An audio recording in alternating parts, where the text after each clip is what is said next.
அன்னைக்கு உனக்காக என் கையில பட்ட காயம் கொஞ்ச நாள் ஆறிடுச்சு. ஆனா இன்னும் அந்த தழும்பு மறையவே இல்லை. அது நம்ம காதலுக்கு சாட்சியா நான் இருக்கிற காலம் வரைக்கும் என்னோடவே இருக்கும். அன்னைக்கு கத்தியால காயப்பட்டதும் நீ பதறி போய் உன் துப்பட்டாவை கிழிச்சு எனக்கு கட்டு போட்டு விட்ட. ஆனா இன்னைக்கு நீயே என் மனசை குத்தி காயப்படுத்துறியே. இந்த காயம் எப்படி ஆறும்? சொல்லு மகள், நீ எப்படி ஆறும்? அன்னைக்கு எனக்கு வலிக்கல, ஆனா இன்னைக்கு எனக்கு வலிக்குதுடி. ஏன் இப்படி செஞ்ச? உனக்கு எப்படி நம்ம காதல தூக்கி எறிகிற தைரியம் வந்தது? சொல்லு சொல்லு மகள். நீ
என்னடாச்சு? ஏண்டா ஏன் கோவமா இருக்க?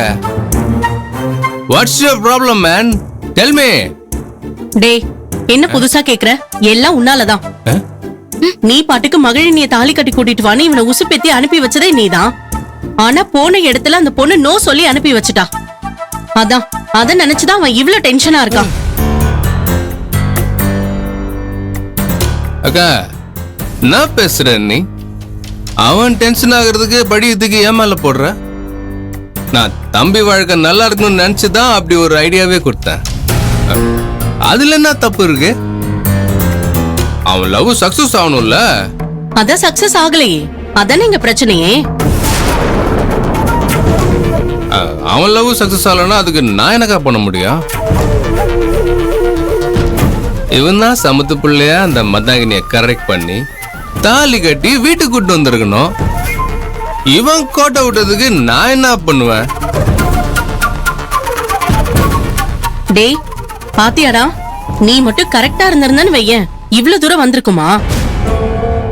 ஒரு பக்கம் காதலி, இன்னொரு பக்கம் அம்மா பாசம்னு சொல்லி ரெண்டுத்தையும் பேலன்ஸ் பண்ணணும்னு நினைச்சா இதோ இப்படிதான் நடக்கும்.